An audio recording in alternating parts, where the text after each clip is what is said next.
According to Chinese media Caixin.com, on February 12, 2024, Angela Chao, chairman and CEO of Foremost Group, a large U.S. shipping company, passed away at the age of 50 in a car accident.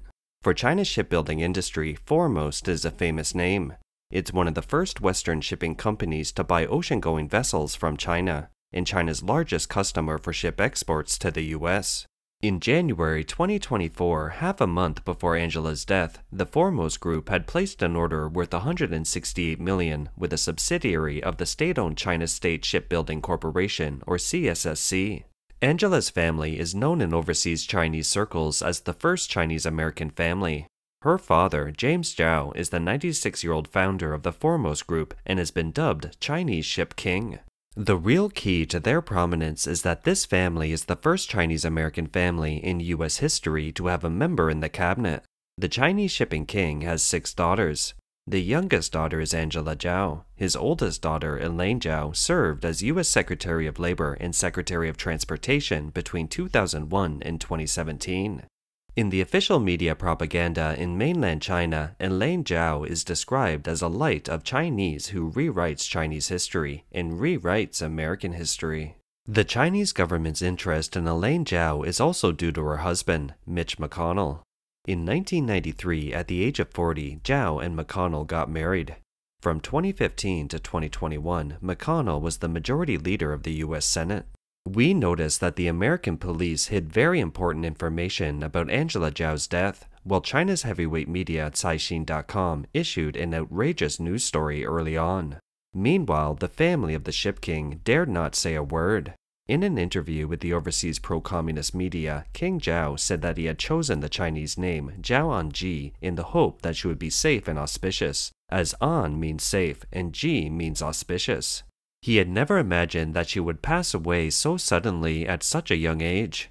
However, the father only said that he was heartbroken over the death of his youngest daughter, but he never explained the cause of her death. The Chao family hasn't mentioned any details of the youngest daughter's death on any occasion and has been quiet about it. There is a strong possibility that the forces that led to Angela's unfortunate death are too powerful that no one dares to tell the truth. In this episode, we will examine the possible dark secrets behind the truth. Angela and her husband are deeply tied to the military-industrial industry of the Chinese Communist Party, or CCP. They are also deeply tied to Evergrande, a Chinese real estate giant that is currently in bankruptcy. Evergrande owes money to the Americans. The unexpected death of Angela Chao then could bind the Chao family even more tightly to the CCP, and could also serve as a warning to those who are anti-CCP in the US. First, let's briefly review the circumstances surrounding Angela Chao's death. She died on a private ranch 40 miles west of Austin, Texas. It's alleged that she backed her car into a pond and drowned. A statement from the Blanco County Sheriff's Office said medical personnel attempted to administer first aid, but she was dead in the water. Rescuers dragged her out of the car and performed resuscitation for 43 minutes but were unable to revive her. The head of the EMS, Ben Oakley, told the media, "At this point there was no indication of how the car got into the pond." This is at odds with the Blanco County Police statement. The police story is that Angela Chao was at a private ranch, driving her Tesla, and died after backing the vehicle into the pond. Another online source said that Angela's car was found in a swimming pool.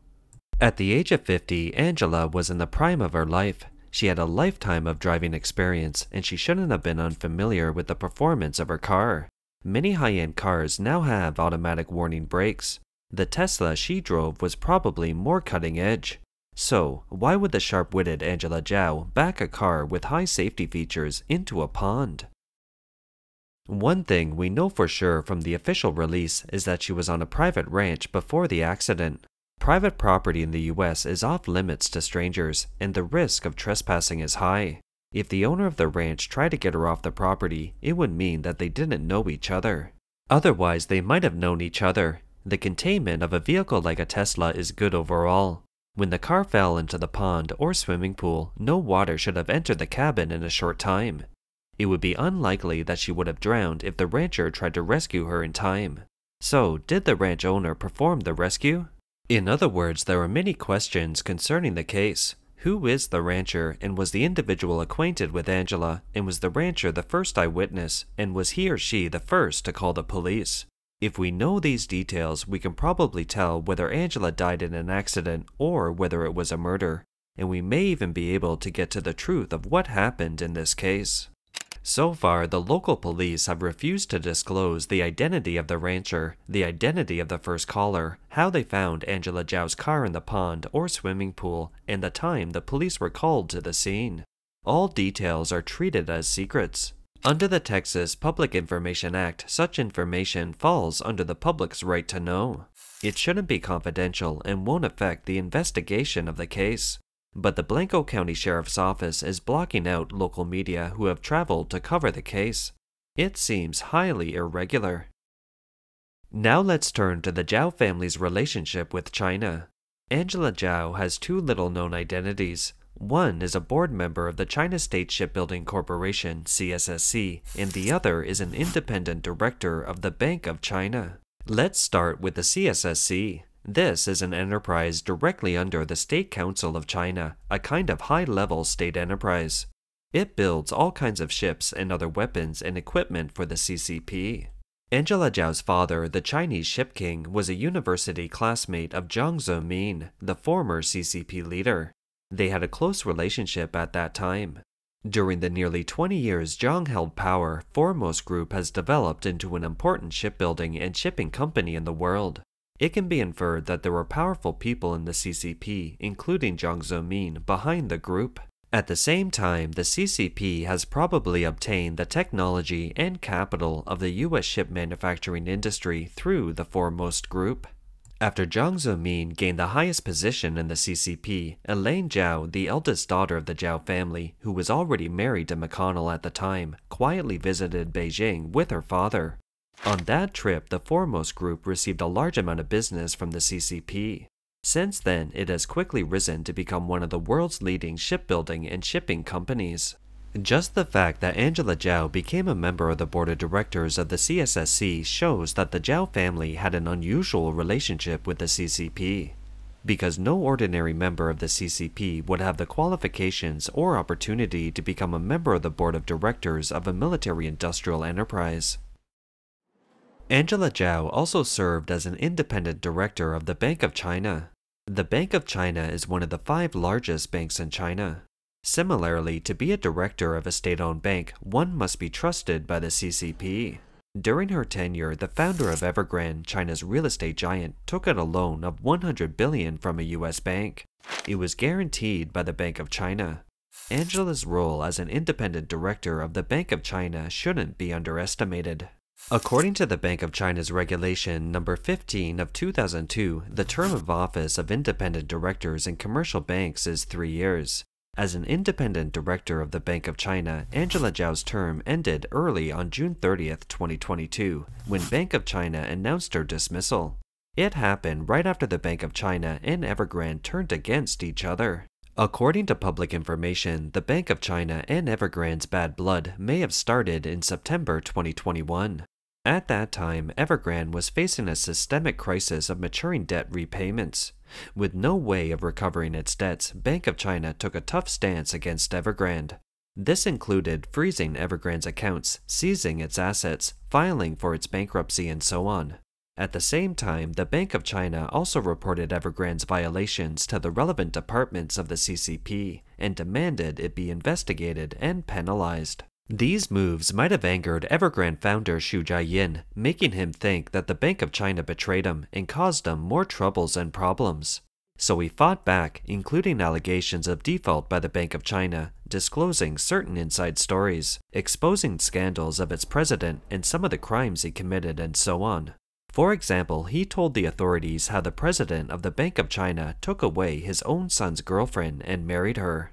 The two big shots who used to be partners suddenly turned into deadly enemies. To preserve themselves, they attacked each other continuously. As a result, in October 2023, they both got arrested by prosecutors. Now imagine both gentlemen, the founder of Evergrande and the president of the Bank of China, being detained. It's almost certain that they would provide a lot of secret information about Angela Chao and her family in an effort to protect themselves. According to public information, people from all walks of life who are connected to the founder of Evergrande are getting into trouble one after another. Some are being investigated, some have been arrested, and some have already been sentenced. Angela Chao was both a director of the Bank of China and a guarantor of Evergrande. She should have known a very large number of secrets, so it isn't surprising that something has happened to her. Is the matter so big that it has directly brought her to the end of her life? Is this speculation too bold? Let's take a look at the Chinese media Caixin's report on her death. On the day of her accident on February 12, 2024, Caixin was the first to report that Angela Chao had died in a car accident.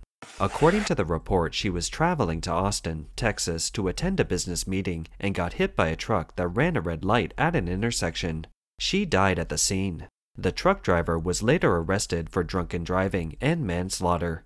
After the Caixin report was published, media outlets in mainland China reported similar stories.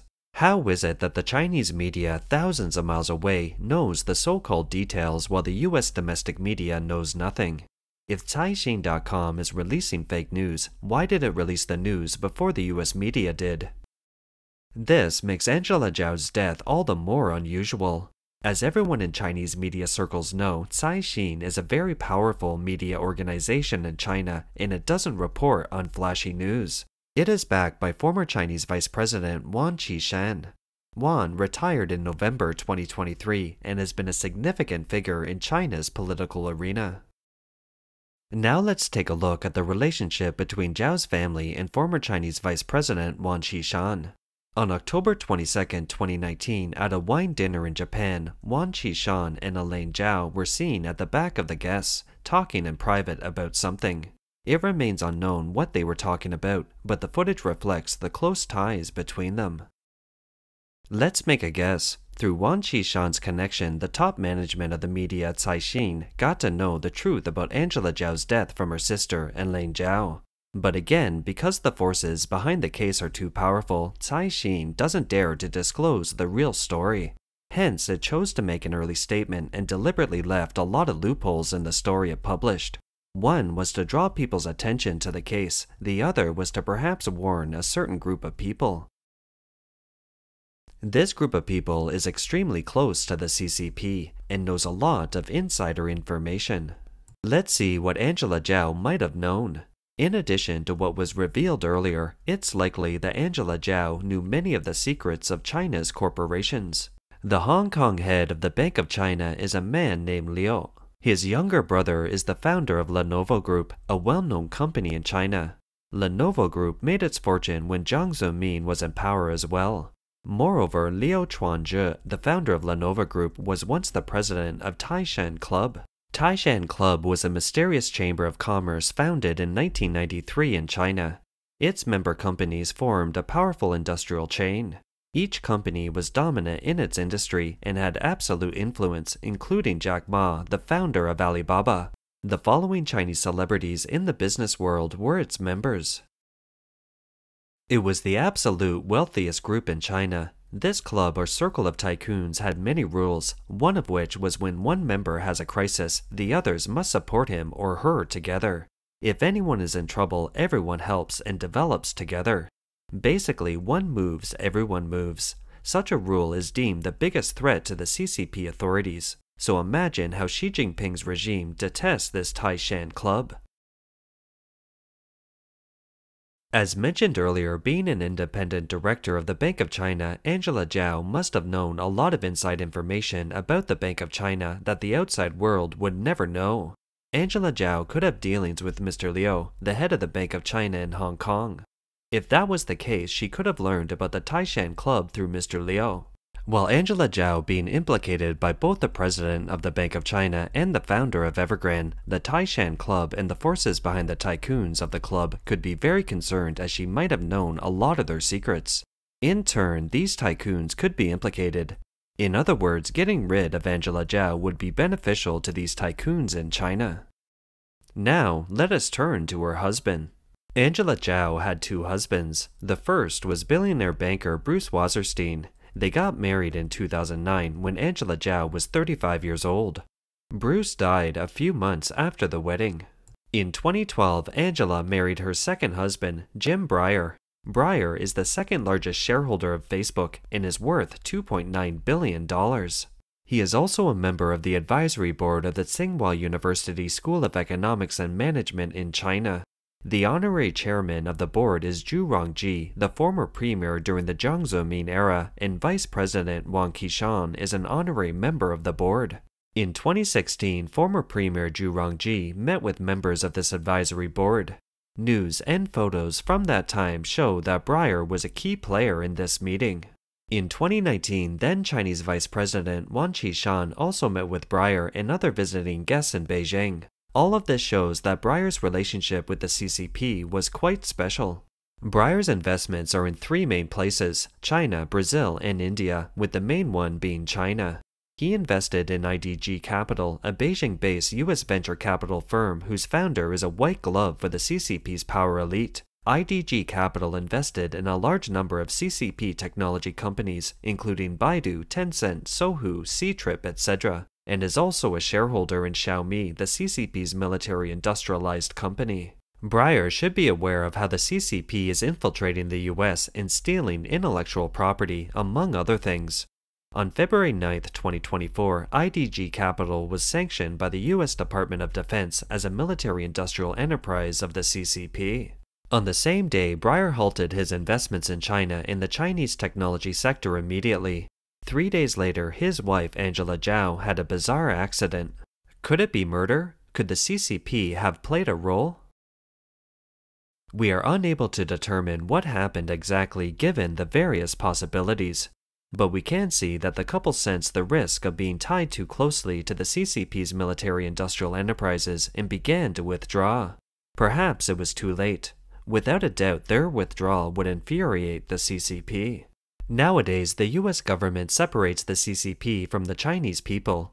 It sympathizes with the Chinese people but is against the CCP. So, will the CCP worry that the American government might start with the Chao family and follow the trail to knock down some of the CCP's layouts in the US? Is this a warning not only to the Chao family but also to its son-in-law, the Republican leader of the Senate, Mitch McConnell, as if saying, as the former Republican leader of the Senate, shouldn't you exert your influence in the Republican caucus to stem the tide of anti-CCP? Are all these just coincidences? Perhaps. If one observes closely, it can be seen that going along with the CCP and working for the CCP may enable some people to gain short-term benefits. However, when it's deemed necessary by the CCP, such people may end up being the next coincidence.